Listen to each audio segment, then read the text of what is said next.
Hello everyone, please excuse my voice. I am recovering from a cold at the moment, but it's not going to stop me from teaching you this new tutorial for the April top. This is the April top. I'm currently wearing it. It was the one that I just made then for you guys. It is literally one of my favorite tops. The April top has been one of my best sellers ever since I launched it back in early 2022. I designed it end of 2021 when I kind of started switching my brand over to becoming more of what it is today, the more resort wear, everyday wear type of brand that it is. When I was also switching it over, I was wanting to start doing bigger sizes and also catering to girls with bigger boobs. And I know what you're thinking, this top does not look like it would be able to fit bigger boobs, but it 100% does.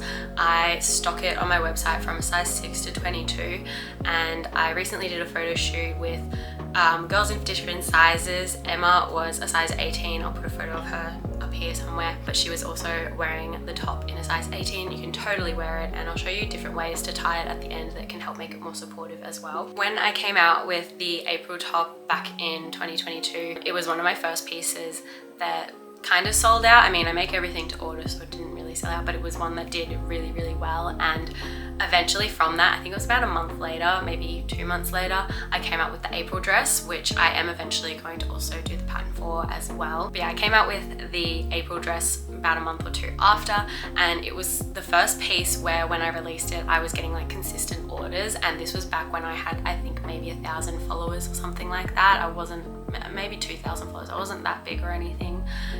And it was kind of the thing that started it all. I always try and say that it's been my bestseller, both the top and the dress.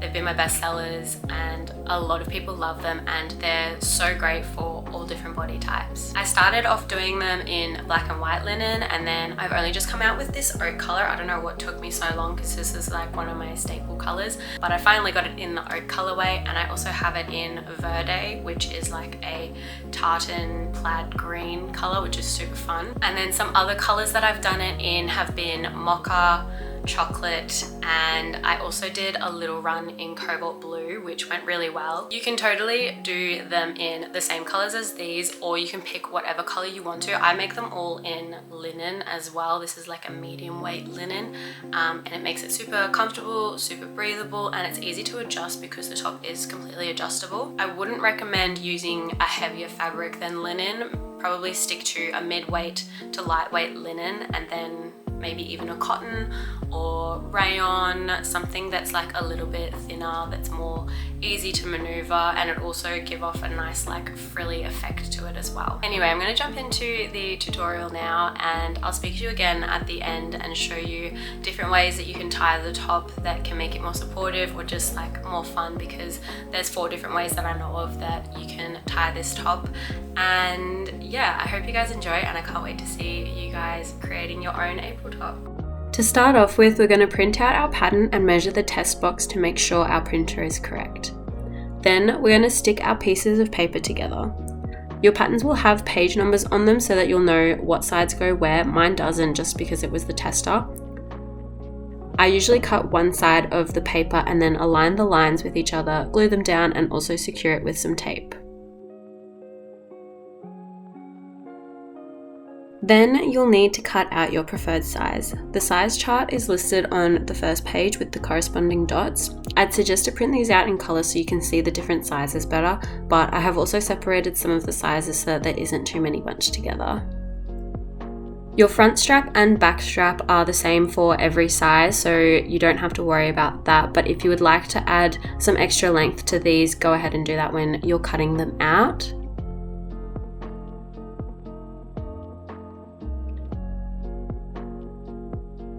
Now we move on to cutting our patterns. I'm using a mid-weighted linen for this top, and I'd suggest sticking to linen, but you can also use other light to mid-weight fabrics like cotton, rayon, viscose, or even chiffon or lace if you wanted to try something completely different.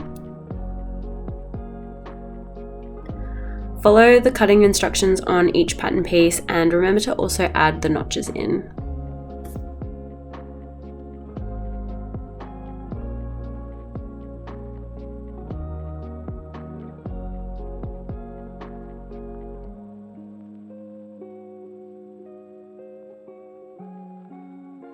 Moving over to our sewing machine, we're going to begin by pinning the main fabric pieces together. The main front panel pieces' side seams each need to be on either side of the main back panel pieces. You'll know where to pin these with the notches.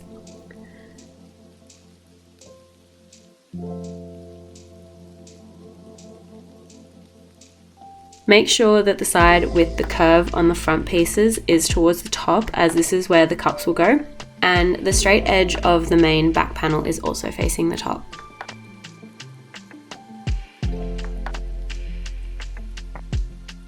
Then you're going to pin your cups together so you'll have two pieces of fabric together, creating two separate cups.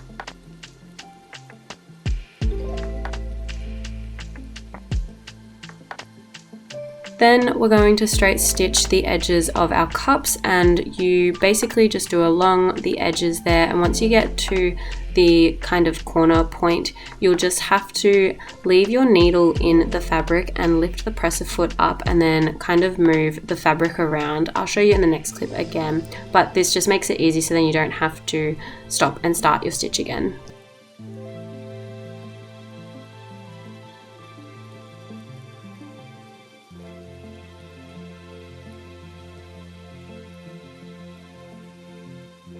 Then we're also going to sew the side seams of our main panel pieces as well.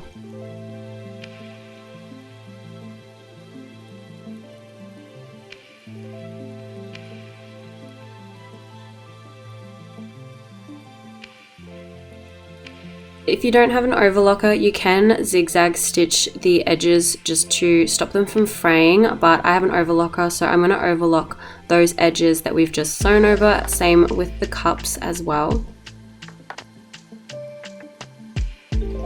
If you do have an overlocker, you can kind of do that same technique we did before with the cups, except this time you're going to have to lift your needles up and move the fabric back under the needles, just because you don't want the needles stuck in the fabric, because otherwise you'll break them.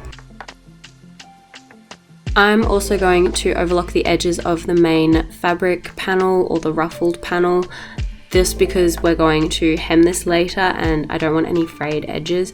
If you don't have an overlocker, you can zigzag stitch, but this is also a lot of fabric to zigzag stitch over, so if you don't want to do that, you can just do a rolled hem, or basically just fold your hem over twice so that you can hide those frayed edges.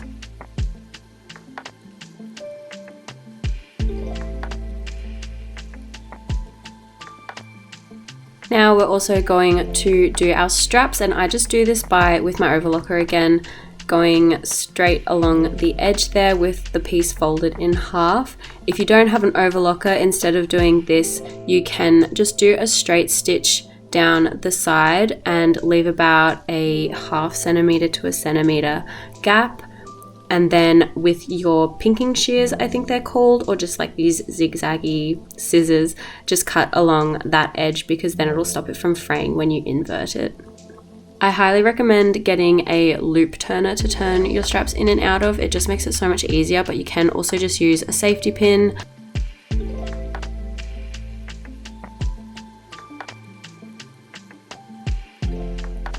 With our cups, we're going to align the sides that have the little notches on them. This is the front part, so this is the side that's going to be in the middle, and we're going to cut about 1 centimeter or 2 centimeters down on that top part. You just kind of want to take off where you've done that straight stitch, so then you can create a hole, because you're going to thread your straps through it. I put the side with the seam of my strap, I put that facing the back, so the front is the side with the notch on it, and I flip it over and make it so that it's facing the back of the cup. You're going to thread that through for both of them, leave about 1 centimeter or 2 centimeters, and then just do a straight stitch to hold it in place. And then I also like to go over, and I'll show you again in a close-up, but I basically go from the side seam and then go back to where I've started that main first stitch to hold it in place, and then I'll go back down the other side. So you'll see what I do here.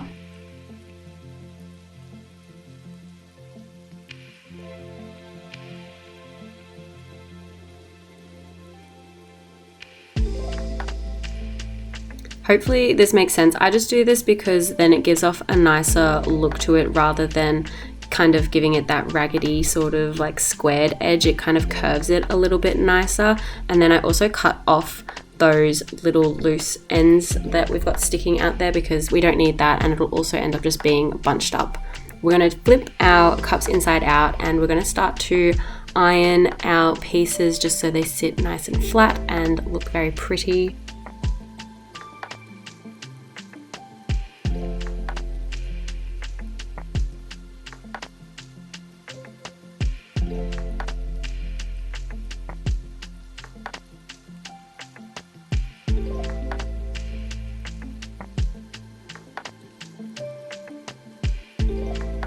If you'd like to, you can also iron down your hem for the main panel. I don't typically do this just because I kind of know what I need to sew, but if you'd like to, you can iron it down, and I'm just showing you how I do the edges rather than just having them folded over each other. You kind of point the little tip in on itself, so then it kind of creates a bit of a triangle, and then you fold the hem back over onto itself. I think it just sits a lot nicer, and it also hides any of your overlocked edges a lot nicer as well. After you've done that, take it to the sewing machine and you're going to sew about a 1 centimeter hem just along the edge there. And you don't have to do the top part where the cups will go because that will be hidden anyway. We're going to gather our cups now. So you're just going to have to put your sewing machine on the longest length stitch that it can do and just sew without back tacking along that frayed edge there down the bottom. And then you're just going to pull a little bit on those threads and you'll create this gather.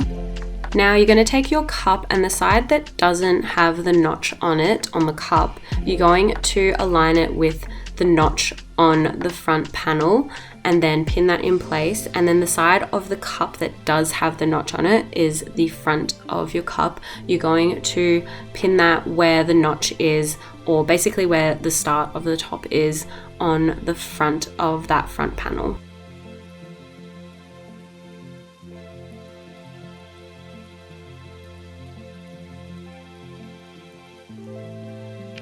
Pin that for both sides, and then you're just going to take it to your sewing machine and sew over those edges. Just take your time there because you are going over a little bit of fabric with that gathering part as well. After you've sewn both the cups in place, you can also remove the gathering threads as well just by pulling them out. Moving on to the casing, we're going to hem the edges and then we're going to pin them basically to the good side of the main fabric with the cups sandwiched in the middle. Hopefully that makes sense. We just pin that in place all the way along the edges there. I cut a bit extra of my casing just in case, so I'm going to hem kind of where the ends meet, and then I'm just going to cut off any excess fabric that I have.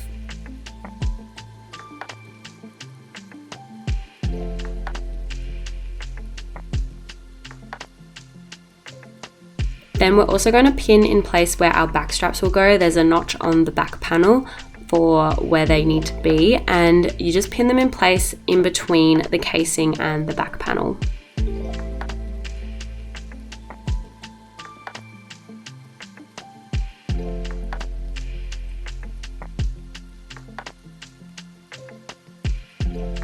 Then all you have to do is sew a straight stitch all the way along the edges there. Take your time going over the gathered parts as well, just because you are going over a lot of fabric.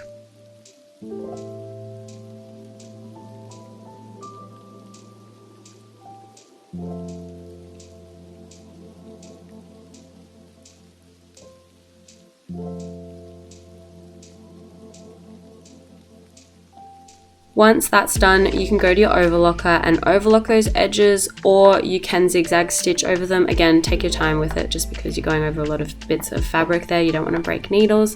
If you don't want to overlock it, that's fine. Just make sure that you do the next part just so that you don't have any loose threads or frayed edges coming out, because this is the casing and this is where your bust strap's going to be. I also overlock over the edge that is going to be kind of hidden in the casing. So this just stops any frayed loose threads getting tangled when you're adjusting it. Then on the inside, with that first part that we overlocked before, if you didn't overlock it, I'd really suggest doing this just so that it stops your edges from fraying. But basically, I hide all of my overlocked pieces in between the two parts of fabric, and then I just do a straight stitch over the top there. This just holds any loose threads in place, and it also just stops that fabric from moving around and bunching up when you're trying to adjust the top. After you finish that, we're going to fold over that top part of the casing that we overlocked, so the second part that we overlocked. If you didn't overlock it, that's fine. You can just fold over that frayed edge and then pin it in place, and we're going to do a straight stitch over the top of this.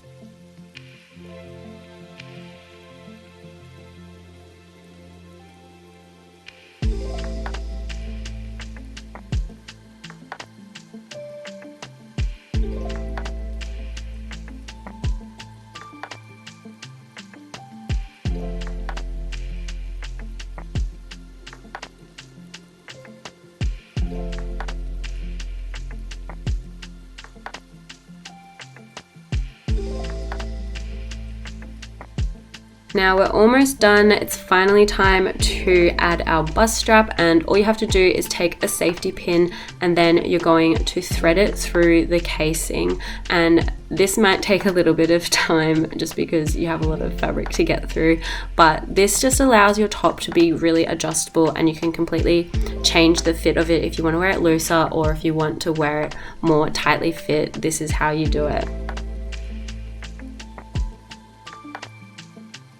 Once you get to the end, I just tie a knot in the end and I cut off that little extra bit at the end there, and I do this for all the straps. And now we're pretty much done. I'm just going to show you basically how to adjust it. All you have to do is pull on the bust strap and move the fabric around. You can create more or less gathers depending on your desired fit, and you can adjust it completely to your body type. I'm going to quickly show you how to tie the top different ways. There's 4 different ways that I've figured out how to do it. Also excuse my mannequin, she's too small for this top. But basically you just adjust the top how you want, and then this is the typical way. This was how I originally designed it, with the straight up and down, and it's super comfortable. But also if you're wanting it to be a bit more supportive for your bigger busts, then you can do this cross back method, which my friend Maddie showed me how to do. And you basically tie the front left strap with the bottom right strap and vice versa, and then you have this gorgeous crossback detailing. The next way is my absolute favorite, and a customer actually showed it to me, but it's basically this halter neck style, and all you do is you tie together the front straps, and then the bottom straps or the back straps you just tie together in like a little knot or a little bow, and then tuck it into the back part of the top. This style is probably my favorite. I wear it all the time. And then finally, with the last way that you can do it, this way is very supportive, but you will need someone else to do this up for you. You just twist the front pieces around, and then the bottom parts you just tie with each end, and it creates this cute little back detailing.